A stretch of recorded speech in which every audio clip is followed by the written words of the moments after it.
Kalau ada perjanjian yang melanggar Allah, nggak boleh Anda perjanjian, nggak boleh Anda patuhi perjanjian tersebut. La ta'ata li makhluqin fi ma'siyatil khaliq. Nggak boleh patuh kepada makhluk untuk bermaksiat kepada Allah.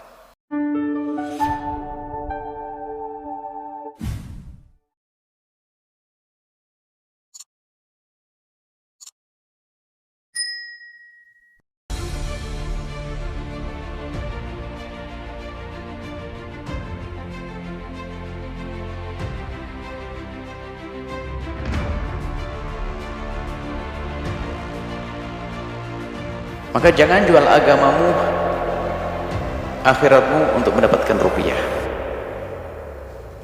untuk mendapatkan berapa ratus ribu melepas kerudungnya. Na'udzubillah. Nggak diperkenankan, nggak sah sama sekali. Ada dosa, imannya yang keropos. Seolah-olah rizkinya hanya melalui pos itu saja. Ini adalah keroposnya iman, bukan sekedar pelanggaran melepas kerudung, bukan hanya pelanggaran melepas hijabnya, tidak. Pelanggarannya adalah imannya tadi yang keropos. Maka jangan sampai masuk wilayah semacam itu. Kalau ada perjanjian yang melanggar Allah, nggak boleh Anda perjanjian, nggak boleh Anda patuhi perjanjian tersebut. La ta'ata li makhluqin fi ma'siyatil khaliq. Nggak boleh patuh kepada makhluk untuk bermaksiat kepada Allah. Jangankan keurusan dengan perusahaan, jika ibumu, ayahmu yang kita wajib patuh di atas perusahaanmu, jauh di atas perusahaan, tapi kalau suruh melakukan yang haram nggak boleh patuh. La ta'ata li makhluqin, nggak boleh patuh kepada makhluk untuk bermaksiat kepada Allah. Nggak bisa. Kita perlu berani dengan keyakinan dan harus segera keluar kalau harus seperti itu. Masih kita bangun keyakinan di luar, hanya mungkin cara hidupnya dikurangi, mungkin selama ini gajinya tinggi, kalau keluar ya harus dengan kesabaran. Dan bukankah sabar ada pahala nanti hitungannya di hadapan Allah? Hitungan kita jangan hanya hitungan di dunia. Waduh, sudah terlanjur gaji saya tinggi di sini 5 juta, kalau keluar pun saya belum tentu dapat 5 juta. Baik, keluar dapat berapa? 1.500.000. 1.500.000. Diam-diam Anda itu setiap bulan nyumbang kayak berderma 3.500.000. Kenapa? Dari 5 juta menjadi 1,5 juta. Selebihnya mana? Selebihnya diganti dengan kesabaran Anda. Lebih besar lagi di hadapan Allah. Kita perlu bangun keimanan ini. Jangan hanya urusan begitu, sampai begitu kayak remehnya 300.000 tidak sholat. Kalau sudah biasa menjual agama begitu akan kemana-mana. Kalau jadi pejabat dia itu yang bakal disogok. Kalau jadi kiai itu akan menggunakan duit pondok jadi anting istri, gaun istri, model begitu manusianya.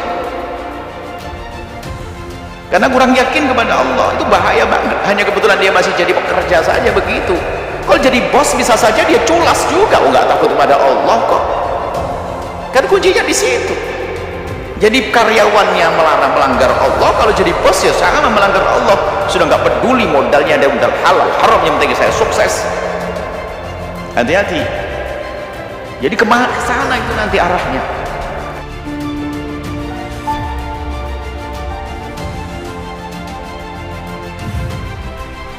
Assalamualaikum warahmatullahi wabarakatuh. Beberapa hari belakangan ini muncul berita terkait dengan adanya larangan dari PT Garuda Indonesia terhadap pramugarinya untuk tidak berjilbab.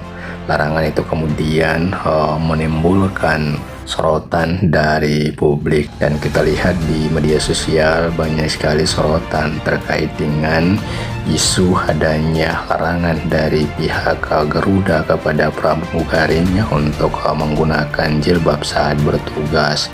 Bahkan sampai wakil presiden sendiri pun angkat bicara menanggapi terkait dengan adanya informasi PT Garuda yang melarang pramugarinya menggunakan jilbab. Tentu ini sangat miris ya, dan tidak lagi relevan karena saat ini setiap orang begitu bebasnya menjalankan perintah agamanya, namun kemudian ada perusahaan yang melarang karyawannya untuk menjalankan apa yang diperintahkan oleh agamanya.